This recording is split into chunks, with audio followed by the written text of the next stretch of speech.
भारतीय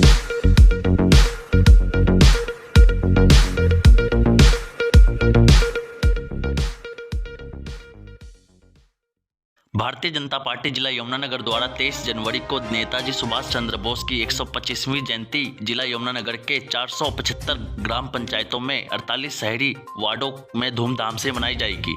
इसी की तैयारियों को लेकर आज यमुनानगर भाजपा विधायक घनश्याम दास अरोड़ा जी ने जिला कार्यालय के प्रेस कॉन्फ्रेंस आयोजित करके विस्तृत जानकारी दी। यमुनानगर से राजीव मेहता, भारत न्यूज। सिंगापुर में नेताजी ने आजाद भारत की सरकार का गठन किया। आप ये भी जानते हैं कि उस वक्त विश्व के 11 देश ऐसे थे जिन्होंने उस सरकार को मान्यता दी थी। क्या यह सवाल हम लोगों के मन में नहीं आना चाहिए कि अगर 1947 में नेताजी भारत में होते तो क्या नेहरू प्रधानमंत्री बन सकते थे? क्या यह सवाल हम लोगों को उन कांग्रेसियों से नहीं पूछना चाहिए कि जब इन लोगों ने इस संघर्ष में अपना सर्वस्व बलिदान कर दिया, अंडमान निकोबार के अंदर जहां पे सेलुलर जेल है, अभी हरियाणा भारतीय जनता 700 स्थानों पर हर गांव में, हर वार्ड में 23 जनवरी को नेताजी सुभाष चंद्र बोस की 125वीं जयंती पराक्रम दिवस के रूप में मनाएगी। 23 जनवरी को हरियाणा का आकाश जय हिंद बोस के नारों से गूंजेगा। भारतीय जनता पार्टी ने इस प्रोग्राम की एक रूपरेखा तैयार की है।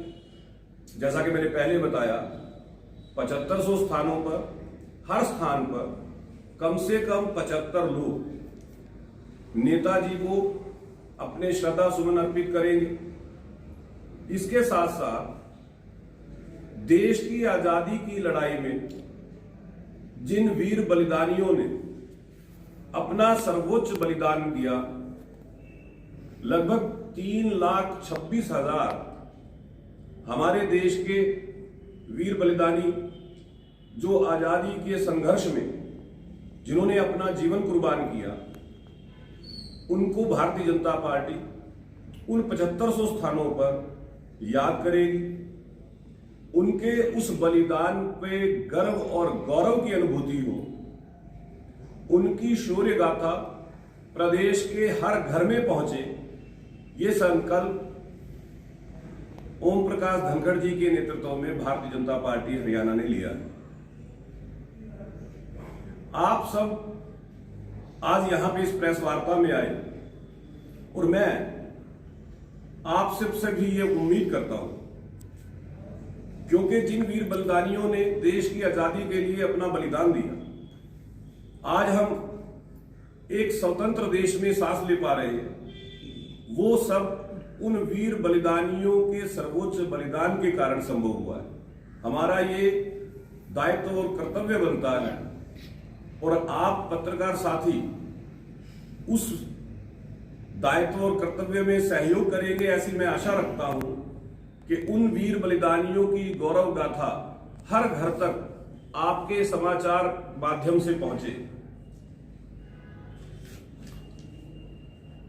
पूर्व में देश की आजादी के बाद जो लोग सत्ता में आए, उन लोगों ने उन वीर बलिदानियों को भुला दिया।